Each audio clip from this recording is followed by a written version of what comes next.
These 5 money rules are what allowed me to make $100 million by the age of 30. They're the mental rules that separate rich thinking from broke thinking and separate the top 1% from the bottom 1% of earners. And I genuinely believe if you can follow these 5 rules, you will create a rich mindset that will attract real wealth into your life. The first rule is to realize that there is already an infinite amount of money out there for everyone. You just have to want it and be ready to take it. So the mindset shift is that you aren't taking anything. There is no limitation on money, and there is more than enough for anyone who is willing to pursue it. To be honest, there are so many rich and successful people out there. Whenever I go shopping, whenever I've been to the south of France or into Greece and watch the people who show up in these stores and buy designer clothes like it's nothing, I realize that it is quite literally a way that they view money. They do not feel guilty about pursuing wealth. They understand that there is always more money to be made and they can create it. And if you have the mindset of being able to create it, instead of thinking that you're pursuing money for selfish reasons or like you're taking it from somebody else, you are going to actually attract the type of money that you want to have in your life. Because what's so important to understand is wealth creation cannot coincide with scarcity. You have to maintain a mindset about growth and possibility and understanding that it is possible for you. In fact, money flows towards people who provide value, which means that becoming wealthier just means contributing more. When I was 19 years old, I was giving all of my time in the summers to going to downtown Portland, feeding homeless people underneath bridges. I thought that this was how I was going to make an impact on the world. Natalie, with one-to-one relationships, was going to be able to help all of these people. Until a mentor of mine asked me this question: what is the bigger impact that you want to make? And when I thought about that, I wanted to be able to help millions of people. And me, myself, giving my time under bridges, was only going to be able to help dozens. So this started to get me thinking about the fact that in order to be able to make a bigger impact, you actually have to have resources. And there's no scarcity of resources if you know how to generate money. So once you've tackled your fear of making money, the next rule is to remove your fears around spending money. Figure out what your immediate reactions are to spending money. This is what I'm gonna ask you to do. Pull out your phone, create a spreadsheet, or just write this down on a piece of paper. List out in the first column what it is that you want to buy or invest in. Then in the next column, write down your reaction to spending that money. And then in the next column, write down how you could positively reframe those thoughts. So for instance, if you want to invest in a course, you're excited about this course, you see how it could benefit you, but instead of actually making the investment, you self-talk your way out of it and you start to think, well, what if my husband's gonna be mad at me for spending this money? How could you positively reframe that to where your thought instead is, my husband is going to be so proud of the money I'm going to earn from making this investment in this course. See what we did there? We listed what we wanted, we listed the fear around it, and then the positive reframe, which is going to make you more bought in to actually using the course. I'll never forget 7 years ago when I was at this conference and I was sitting in the front row. I was so excited to be there. It was one of the first conferences I'd ever been to. And this woman came on stage and she was amazing in talking about all of her marketing tactics. And at the end of her presentation, she made an offer. She said that there was a $2,500 offer for her marketing course for every single playbook that she used in order to grow her brand. For a split second, I was excited and motivated to make this purchase. And instead of staying excited and taking the action to make the investment, I got freaked out because I thought, what would Brandon think? Maybe I should use his money. I don't know if I want to invest my money because I made less money, a lot less money than him at the time. What if it sounds silly to him that I use this money for this investment? And then just decided, nope, I'm not gonna take any action, and I walked away. That is what kept me broke. It is a fixed mindset that you have to ask other people, you have to get some sort of validation instead of you knowing that this is what you want to do, that you are going to make the most of it, and you can spend the money and it is going to come back to you. The third money rule is if you want to have money, you have to learn about money. I'm not here telling you that you should just go out and spend money on ridiculous things. No. You need to have goals and have clear understanding of what you want to use the money for and identify those beliefs, but then you have to learn about money. Learning about money is something that you should never stop doing. It starts with picking up super simple books like Money for Dummies, Taxes for Dummies. But my strong recommendation is that you continue to learn about money and you continue to read at least one book a year about something in money, something financially related that you don't currently understand. Because if you want to build wealth, growth, you actually have to confront what you don't know about money. You have to understand where to put your money. Once you make it, how does it grow without you actually being the one that's putting your energy and effort into making it grow? There are so many different ways for you to do that. And most people never get rich because they never bother to actually learn how it works. So here's my tip. If you actually want to learn about money, this is what you do. You start turning on the news and you listen to people talk about money. At first, you're going to have no idea what they're saying. But what you do is every time they say a word that you don't understand, like compounding interest or the inflation rate, you look it up.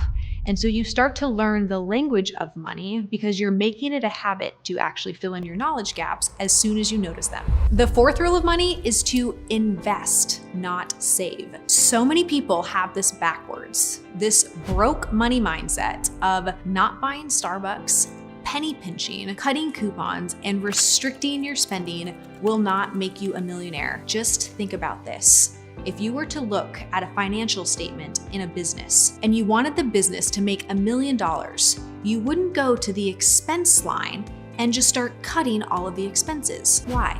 Because the expenses don't actually drive the growth of the revenue.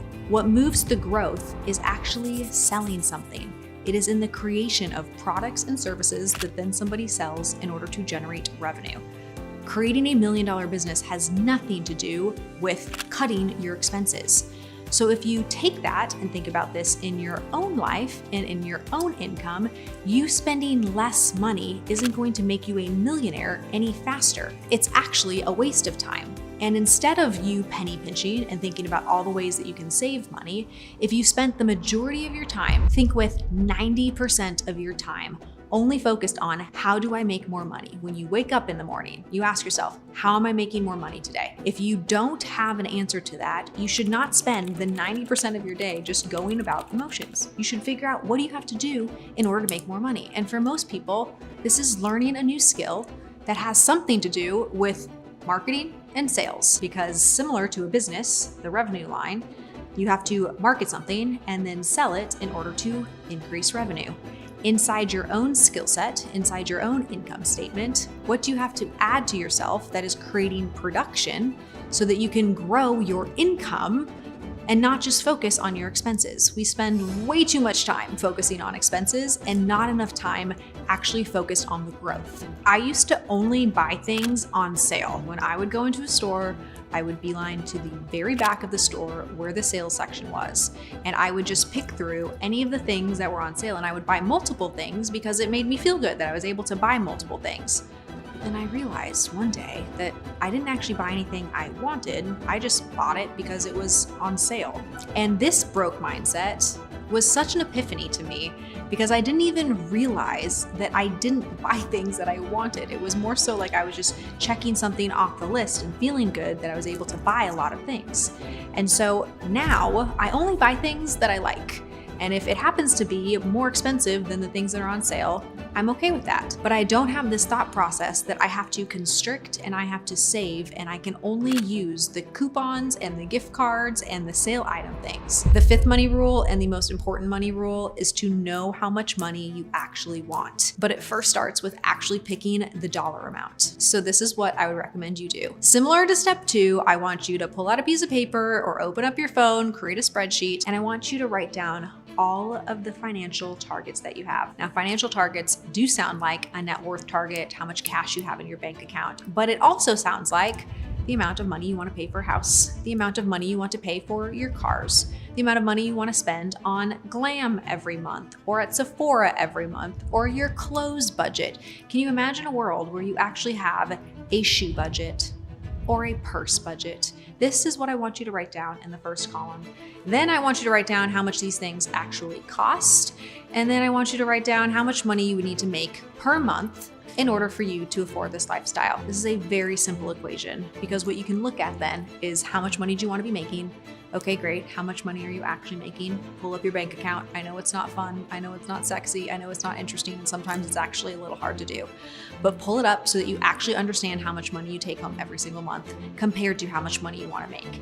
And then understand what the delta is. There's a difference between today and the future. So in order to get to the future, you have to start thinking with, What do I need to learn and what am I not doing right now in order to make this amount of money? That is all you have to figure out, and it is so freaking simple. One of my hacks for getting out of my head as soon as I create this list is I get in proximity to the things that I want.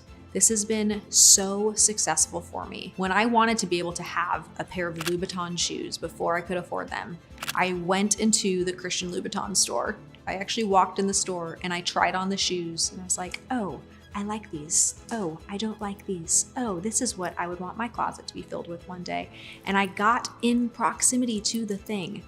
Because the more you write down something that you want, and then you start to separate yourself from, okay, I'm here today, and this thing that I want is in the future, and I don't really know how I'm gonna get there, it feels hard and it feels heavy. And to be honest, I used to get sad about it. Instead, pretend as if you could actually have those things. If you pretended like you could have those things, ideally you just get close to those things and you start to understand, like, what do they feel like?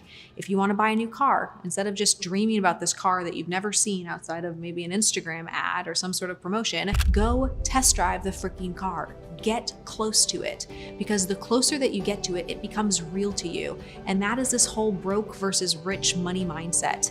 These things are real. You can have them. They are available to somebody on this planet, and somebody is going out there and doing what it takes to get there. That person could be you. And the more real it is, and the more you actually believe that it's possible because you're experiencing it, the higher the likelihood that you're going to take the actions that are required to get there. If you want to learn more about leaving your 9 to 5 and creating a $1 million net worth, check out this video right here.